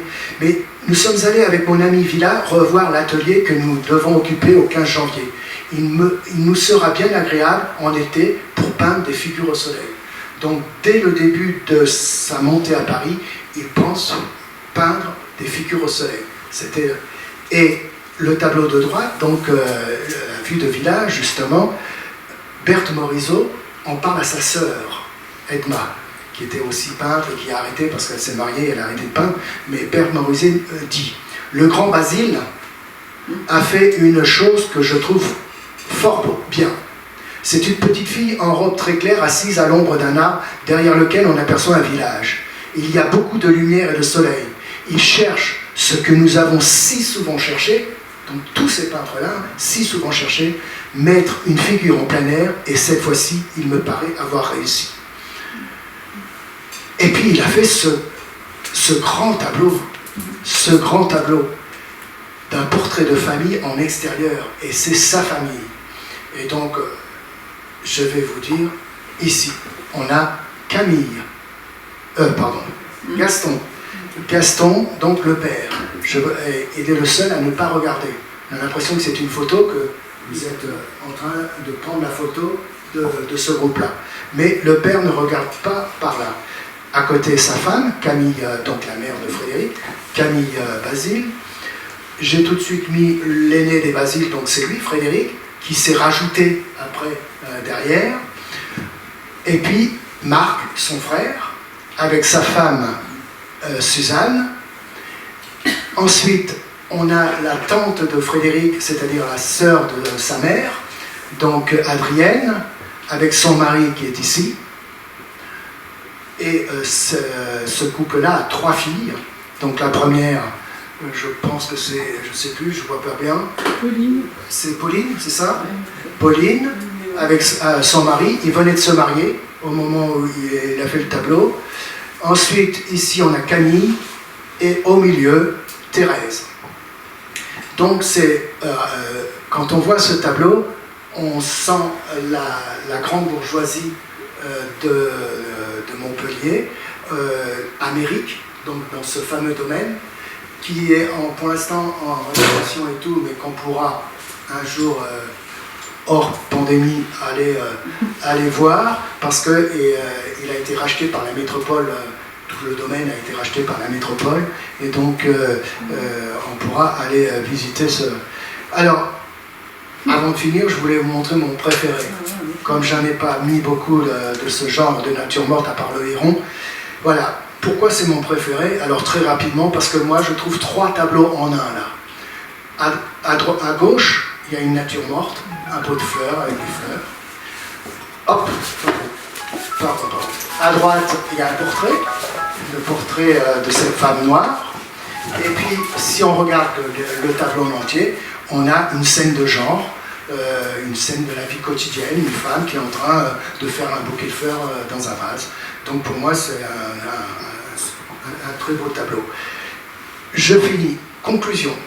Conclusion, peut-être que Frédéric Basile n'est pas le génie précoce, comme le fut par exemple Bollington le peintre paysagiste anglais, qui a été très influent dans son temps, un ami de Delacroix, et qui a été médaillé à 23 ans en 1825 et mort à 25 ans. Il n'est peut-être pas aussi précoce, mais par ses choix durant cette décennie de 1860, qui l'ont conduit à préférer la modernité, à vouloir s'organiser indépendamment du salon officiel, à favoriser les rencontres d'amis, à se soucier de peindre des figures dans le paysage. Pour tous ces choix novateurs, il mérite amplement de sortir de l'oubli. Il a sa place dans l'histoire de l'art du XIXe siècle. Eh bien, peut-être que l'année 2021, outre cette conférence de ce soir, c'est peut-être l'année de Frédéric Bazille. Le 17 juin, il n'y a pas si longtemps, il y a moins de 6 mois, il y a eu une vente d'œuvres et de lettres de Frédéric Bazille dans une maison de vente aux enchères Cornette de Saint-Cyr à Paris. Je vous montre le catalogue avec un nouvel autoportrait qu'on ne connaissait pas. Parce que comme il était resté en collection particulière, on ne connaissait pas. Voilà un autoportrait. Et cet autoportrait a été adjugé 1 069 000 euros dans cette vente. Ça, c'est le Midi Libre. Et selon Michel Hilaire, donc le directeur du musée de Fabre de Montpellier, ce prix record est disproportionné et spéculatif. Mais nos grandes expositions ont contribué au rayonnement international de Bazille.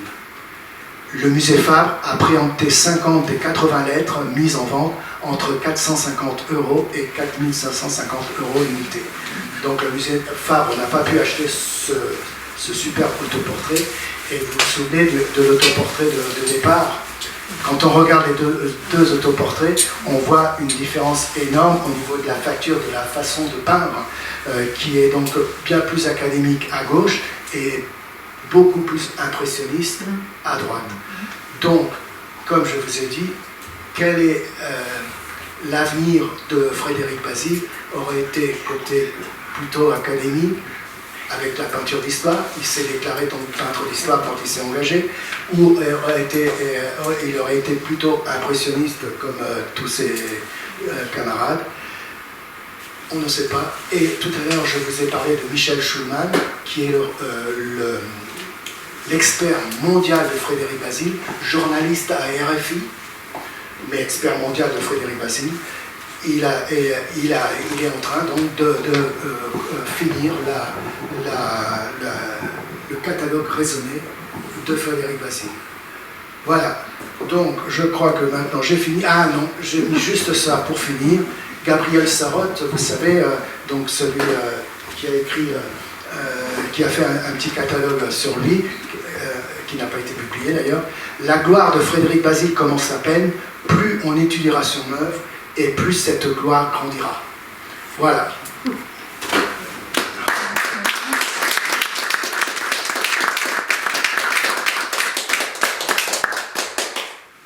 Alors allez-y, si vous avez des questions, allez-y. Pourquoi un catalogue raisonné? Alors, un catalogue raisonné. C'est un catalogue où on explique tout, déjà, tout ce qu'a fait l'artiste. Donc les dessins, les peintures, s'il a fait la sculpture, les sculptures.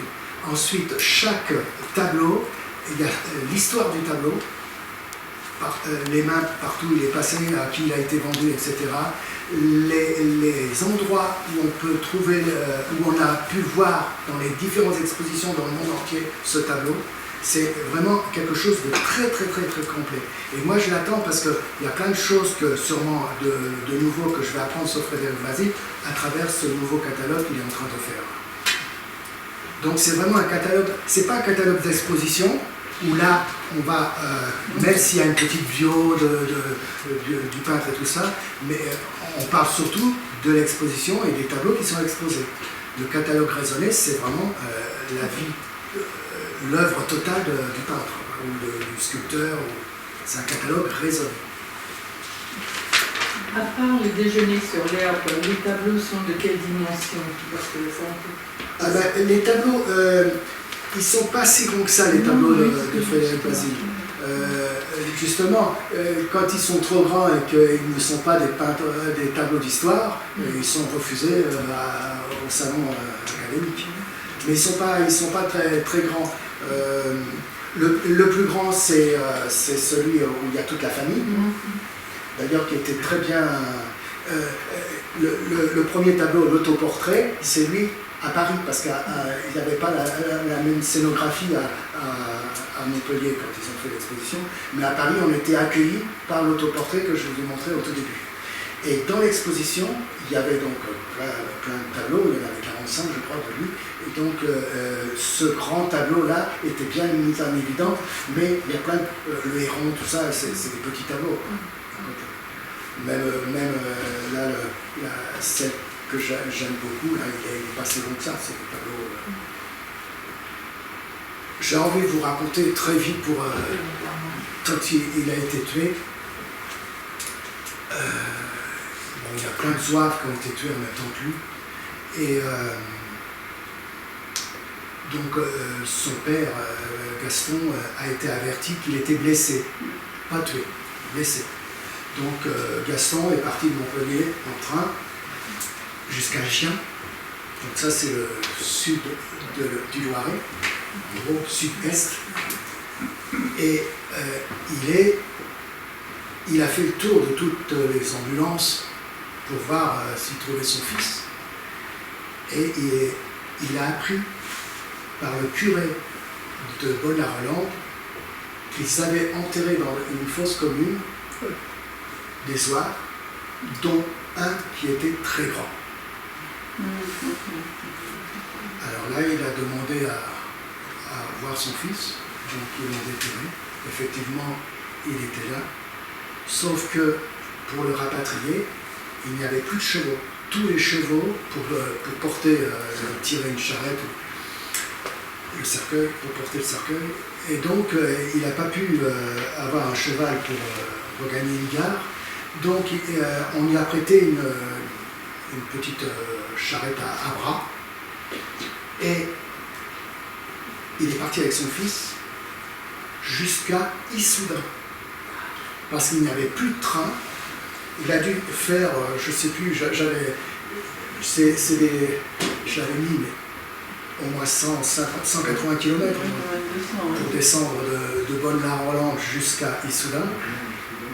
Donc, avec des péripéties, parce qu'en fait, dans un village, il pensait que c'était un espion qui transportait le truc, et donc il a dû ouvrir le cercueil, enfin bon, il y a plein de choses. Mais en tout cas, dans le train, quand il est monté dans le train pour regagner Montpellier, il est tombé sur le capitaine des zouaves qui avait été blessé, il n'est pas mort, lui, blessé en même temps que son fils Frédéric. Et donc il a su comment ça s'était passé. Là, on le sait ça. Et donc il a ramené à Montpellier, ils ont fait donc un enterrement au cimetière de protestants. Et pour remercier le curé de l'avoir aidé à retrouver son fils, il a donné une copie d'un tableau de Véronèse, le mariage mystique de Sainte Catherine. Il l'a donné au curé de Bonne-la-Rolande, et ce tableau, il est toujours dans l'église de Bonne-la-Rolande, et il était exposé lors de cette exposition à Paris. Voilà. Et donc, il a fait ça, il a acheté un bout de terrain pour faire un monument, comme je vous ai montré à Bonne-la-Rolande.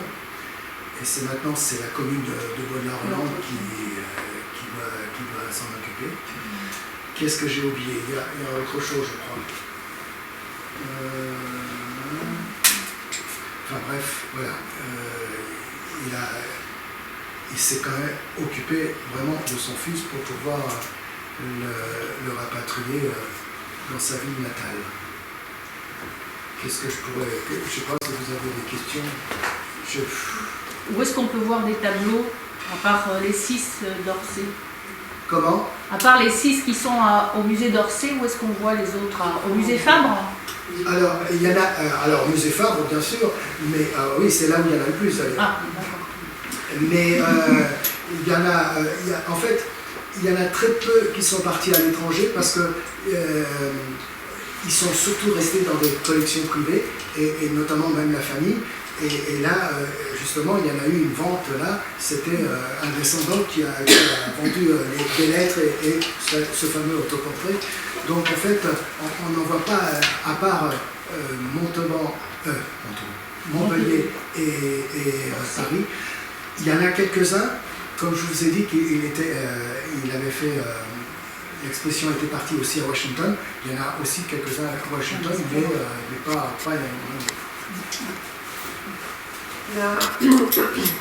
la peinture où on voit le jeune homme, enfin, le pêcheur, hein, oui. Tu me diras, il me donne un avant-goût de l'Art Nouveau, quelque part. Ah. On voit souvent ces jeunes et faibles comme ça, le dos, dans les peintures Art Nouveau, et aussi la facture de la peinture me semble assez lisse, assez... La facture, elle est plutôt académique. Là, justement, oui, c'est ça. On voit très bien que ça s'appelle... Mais la facture même, je veux dire, le sujet, entre le sujet... Il s'appelle Pêcheur et l'épervier. L'épervier, c'est pas l'animal, c'est le filet qu'il a pour pêcher. Et on voit très bien, justement, il a quand même eu des cours avec le sculpteur à Montpellier, mais surtout avec Charles Glaire après l'atelier à Paris. Et donc, il a eu des cours académiques, quoi. Et donc, on dirait une académie d'hommes nus vus derrière, quoi. Oui, la facture, c'est l'académique, mais le sujet est pour moi déjà un avant-goût de... Oui. Il se passera 30 ans, ouais, mais 30 ans après. On l'a pas bien regardé, mais on voit aussi quand même que, en fait, il cadre pas avec le paysage. Oui, c'est ça. Il y a quelque chose. Il a voulu le faire. Voilà. Mais c'est ça. Ouais. Et c'est à cause de ça, qu'on a parlé, et puis de cette amitié avec ce Edmond Maître qui est venu à Amérique, enfin ou à Montpellier, Amérique, et puis à Bordeaux, enfin voilà. Oui, mais enfin, à la limite, peu importe, mais pour moi c'est vraiment une question de style qui viendra beaucoup plus tard. Oui, je l'ai ressenti, quoi. Non, mais je pense que plus on avancera, plus on découvrira qu'il a été précurseur de plein de choses. Oui. Je pense. On va voir ce que ça... Des nus masculins, il n'y en avait pas. Comment? Des nus masculins, il n'y en avait pas. Non. Donc, non, il y en avait, les Grecs et il y en avait certains, mais c'était des héros avec leurs boucliers et tout ça, comme les Grecs, quoi. Comme les Grecs. Mais là, non, c'est sûr que... Ça n'a pas choqué rien du tout, non? C'est comme ça, si. Si. La preuve que le dernier où on les voit tous plein d'hommes, ils sont pas nuls. Hein. Et le tableau avait été accepté, celui-là. Par contre, à sa première, donc il est mort en 1870 et du coup en 1874 à la première exposition impressionniste, est-ce que ses amis justement n'ont pas exposé ces tableaux? Rien du tout. Ouais, c'est un hommage. Et alors, c'est Manet, je crois, parce que vous savez, Manet, on dit que c'est le chef des impressionnistes, mais il n'a jamais voulu exposer avec les impressionnistes. Enfin, dans les 8 expositions qu'il y a eu, il n'a jamais. Il voulait toujours passer par le salon officiel, le salon académique. D'accord? Mais il a demandé à Monet, à Pissarro, je ne sais pas lequel, que ce tableau soit présent à la deuxième exposition impressionniste, en hommage à Frédéric Bazin. Oui, il était assis sur la télé.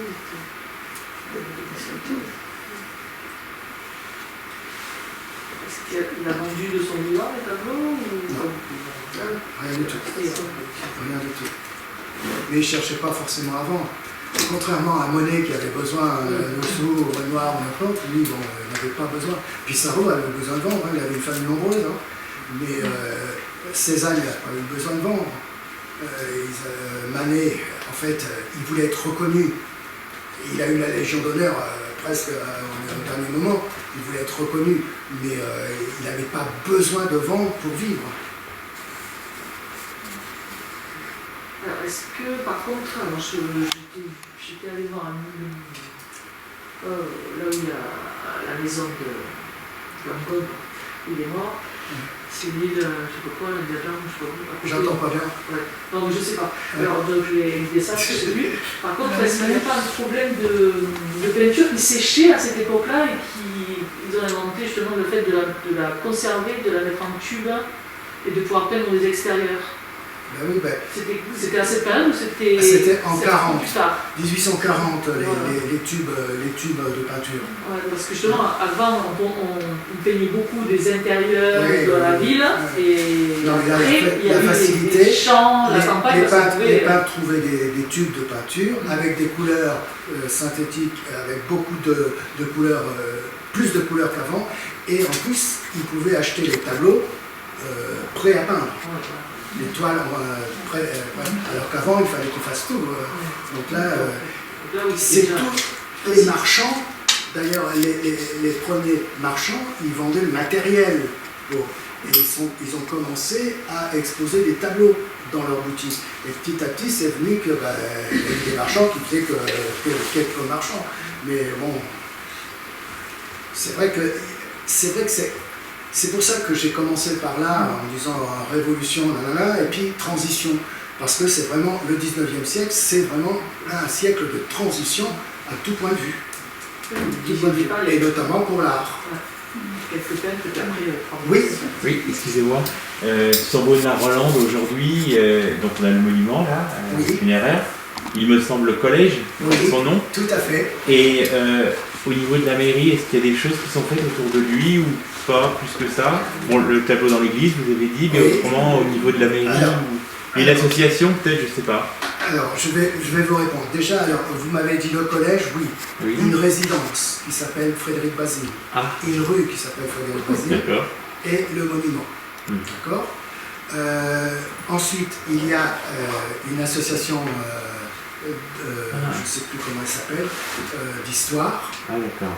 D'ailleurs, le président de cette association aurait dû faire notre première conférence sur la guerre de 70. Mais il a eu un problème de santé, on a dû trouver au dernier moment une autre personne pour faire la conférence. Donc, ils font des choses, mais là, effectivement, la guerre de 70, ils ont presque rien fait, mais je pense qu'il y a beaucoup, à cause de la pandémie, ils n'ont pas pu faire tout ce qu'ils voulaient. Dernièrement, il y a eu un article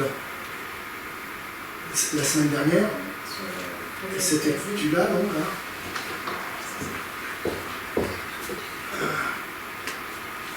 Alors, il y est. Ah, ça y est. Non, je l'ai tout. Bon, ça fait rien. Ah, si, elle est là. Alors, en fait, mais en fait, c'est que sur la guerre de 70. C'est pas du tout à Frédéric Bazille. Bah si, ils sont dans l'église en train de... Ils sont dans l'église, oui. Ils ont juste la photo, le journaliste a pris la photo. Ils sont devant le tableau, le fameux tableau donné par Gaston Basile au curé de... Voilà. Mais sinon, non... Et au musée de Loigny-la-Bataille, on n'en parle pas, t'as dit? Non? De Frédéric Bazille? Non, parce que Loigny... Frédéric Bazille, l'autre grand musée des années de cette guerre, c'est Gravelotte. Gravelotte. Oui. Alors là, il y a un panneau où il y a les peintres qui sont morts. Il y en a 6 peintres qui sont morts à cette guerre de 70 avec une erreur que je ne sais plus c'était quoi. Je ne sais plus. Enfin, ah oui, une erreur de prénom. Ah oui, d'accord. C'est pas grave. Eh bien, Frédéric Bazille, il vient en tant que peintre mort à la guerre de 70. D'accord. Très bien. D'ailleurs, un très très beau musée. Très beau musée. Très beau musée. Mais Loigny, c'est déjà bien, hein. Loigny-la-Bataille. Oui. Et il est à côté, en fait. Il est, une heure d'ici. Oui, c'est ça. aussi. Non, mais Frédéric Basile, je crois qu'il gagne à être connu et Oui. je pense que c'est dommage qu'il soit oublié comme ça. Ouais, c'est ça. C'est dommage. Ouais. Est-ce qu'il y avait un service militaire avant 70? Un service militaire, quoi?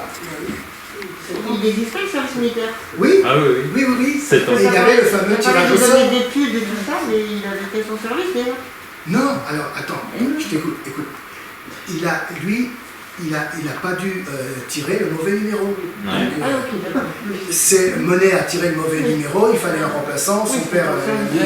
Bon, bref, voilà. Est-ce qu'il y a d'autres questions? Non, moi j'ai juste une remarque, c'est son père. Moi je suis assez étonnée par le personnage de son père qui voulait que son fils fasse des études de médecine et puis finalement il semble avoir accepté assez bien ce changement de direction puisque finalement, moi je trouve que le personnage du père en plus qui parle de sa mort. Ça prouve qu'il était intelligent. Mais oui, mais c'est un personnage intéressant le père. C'est vrai le drôle de. Et je vous ai pas dit, mais le père, il a découvert le phylloxéra. Ils sont trois à avoir découvert le phylloxéra qui a fait tant de ravages à cette époque-là en France et ailleurs. Il fait partie des trois et c'est lui qui a rédigé le premier truc sur le phylloxéra, tu te rends compte? C'est fou. Ah ouais, c'était. Il a pris à Saint-Sauveur là-bas, le domaine de Saint-Sauveur, celui de l'Alpe, pas Méric, mais celui de l'Alpe, où il a fait une ferme, on dirait maintenant une ferme expérimentale, tout ça. C'était des marais. C'était des marais. Donc, il n'était pas dans ce domaine-là, hein, puisqu'il avait fait des études de droit et il était avocat. Eh bien, il s'y est mis et il a fait une ferme. Il allait acheter des vaches en Suisse et en Savoie. Il participait à plein de tu sais, comment on appelle ça, quand on présente des animaux et on vote dessus, etc. Là. Des concours agricoles. Oui, voilà. Il en a gagné plein. Il en a gagné plein. Et donc, c'était un personnage. C'est sûr que c'était un personnage. Alors, il était républicain. Et on était là, à l'époque de Frédéric, on était sous le Second Empire. Et donc, le maire, Palégy, était protestant, parce que c'était un lieu protestant, hein, d'ailleurs. Ah oui. Louis XIII, quand il a assiégé Montpellier, il était hébergé à Méric, qui était sur les hauteurs, ce domaine qui était sur les hauteurs, et il pouvait voir tout ce qui se passait. Bref, en tout cas, le maire donc était plutôt, peut-être pas bonapartiste, mais du côté de Napoléon III, mais bon, assez proche, protestant, et ils s'entendaient tous bien, ils étaient dans la même loge des protestants, enfin bref, et il a dit, écoute, il faudrait que tu deviennes adjoint. Et Frédéric Basile lui dit, mais tu ne vas pas faire ça.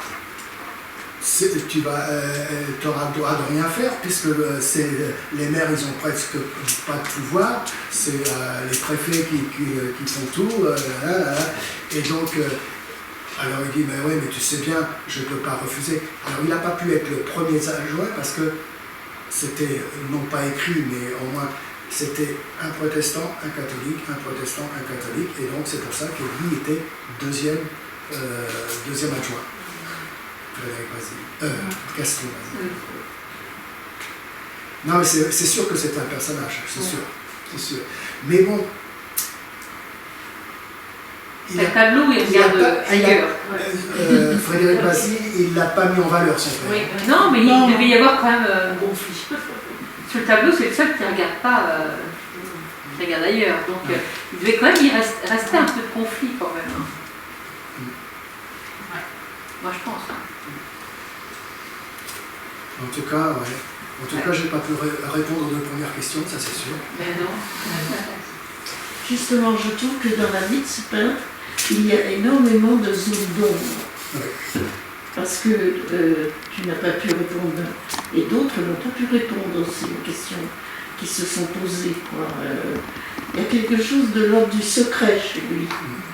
Et même dans sa correspondance, pourtant, il est assez pas volubile, puisque c'est écrit, mais on ne discerne pas des choses de ses sentiments. Non, mais tu sais, regarde, en 63, il y a eu ce fameux salon des refusés. Dans son courrier, il n'en parle pas. Alors qu'on sait qu'il y est allé. Il y est allé. Il a visité le salon foncier et le salon des refusés, mais il n'en parle pas. Il ne voulait pas effrayer sa famille. Il ne voulait pas les effrayer. Ils se sentaient sûrement très proches de tous ceux qui se retrouvaient chez les refusés, comme Manet, Pissarro, etc. Guillaumin, il y était aussi. Ça, c'est Guillaumin aussi. Vous ne connaissez pas Guillaumin? Pourtant, c'est un peintre qui vraiment dommage de ne pas le connaître. La prochaine fois. Franchement, et en plus, alors ce qui est extraordinaire, on dit que c'est Monet qui est mort le plus vieux, en 1926. Or, c'est faux. C'est Guillaumin. Guillaumin qui est mort en 1927 et à Orly. On ne connaît pas. Et ouais, on ne connaît pas. Et bien si vous allez dans la Creuse, peut-être qu'après vous... Ça en fait des filles, hein. À Freslin. Ici, Freslin. En fait, voilà. C'est où en Creuse? C'est où la Creuse? C'est au centre de la France. Et ben c'est dans la Creuse. Oui, mais c'est grand. Et c'est là, en fait. Il sait pas. Au nord, au sud, à l'est, Je sais plus. Moi, je connais pas le sud. Il a vraiment il a fait des choses extraordinaires. Alors, vous savez, en fait, dans les impressionnistes, il y a 3 bandes. Moi, j'appelle ça comme ça parce que il y a la bande de Degas, la bande de Pissarro et la bande de Monet. Et donc Béliard, le maire d'Étampes, était de la bande de Pissarro, avec Cézanne. Degas, lui, en fait, Degas, il était assez... Il a cherché toujours à faire venir plein de gens aux expositions impressionnistes, qui n'étaient pas du tout impressionnistes pour autant, mais il ne voulait pas faire... il n'aimait pas d'ailleurs qu'on l'appelle impressionniste, il ne se sentait pas impressionniste du tout. Et donc oui, il y avait trois bandes, mais c'est c'est bien Basile, et ça, alors là, ça c'est sûr, c'est bien Basile qui a lancé l'idée d'exposer tous ensemble en dehors du salon, bien avant qu'ils fassent la même chose en 73 pour 74, quoi. Bien avant. Parce qu'en 73, en fait, c'est Monet et Pissarro, et ils ont pris, puisqu'ils ont créé une association et tout, et ils ont pris la charte des boulangers de Pontoise, où il était, ils ont recopié un peu voilà, pour avoir une charte, etc. Et donc, Basile, bon, il n'était plus là, mais c'est bien lui qui avait lancé l'idée bien avant tout le monde. Donc il a quand même, rien que ça, il a son poids dans l'histoire de l'art. C'est dommage qu'ils n'ont pas eu, ils n'aient pas rassemblé l'argent pour le faire. Eh ouais. Parce que ça aurait été autre chose peut-être. À son père, peut-être d'autres. Ouais, et ça aurait été autre chose peut-être, c'est sûr. Mais après, c'est vrai que il y a Monet, Pissarro sont partis à Londres pendant la guerre. Là, par Daubigny, ils ont été mis en contact avec le marchand d'art des impressionnistes qui s'appelle... ça y est, je l'ai oublié. C'est pas Paul Guillaume, c'est... alors je sa tête. Durand-Ruel, bien sûr, Durand-Ruel. Et donc, c'est comme ça que Durand-Ruel, lui, il était déjà marchand, son père était déjà marchand aussi, hein, d'art, de tableaux. Il avait ramené plein de tableaux à Londres, il a ouvert sa galerie, et donc Monet et Pissarro ont pu exposer à Londres, et puis quand ils sont revenus en France après la guerre, bien sûr Durand-Ruel a rencontré Manet, il a acheté plein de tableaux, parce que lui, il a été l'un des premiers à pas acheter un tableau, mais à acheter tous les tableaux. On était dans les marches. on arrive dans la spéculation aussi après. Hein, enfin, c'est dans le 19e siècle, c'est la matrice de ce qui se passe actuellement dans le marché de l'art, hein, c'est clair. C'est pour ça que j'ai commencé comme ça en disant, voilà, la révolution, les transitions, parce que bah, c'était comme ça, quoi. C'était une transition. On ne peut pas expliquer ce qui s'est passé en peinture si on ne prend pas un peu de recul et qu'on revoit un petit peu ce qui se passe, quoi. Bon, ben merci beaucoup. C'est très très très gentil. Voilà, c'était un dialogue raisonné, on a appris ce que c'était, donc là c'était un expo raisonné aussi. Donc la prochaine fois, c'est le climat et la fin du mois, c'est le 11 janvier, avec Gilles Rotouillon, qui est professeur de sciences économiques. Si vous voulez, vous êtes les bienvenus. Merci beaucoup. Et puis si vous voulez venir au bureau de l'Université populaire, il y a de la place. Vous préparez les conférences et organiser. Vous êtes les bienvenus aussi. Préparer et puis chercher. Et chercher. Merci.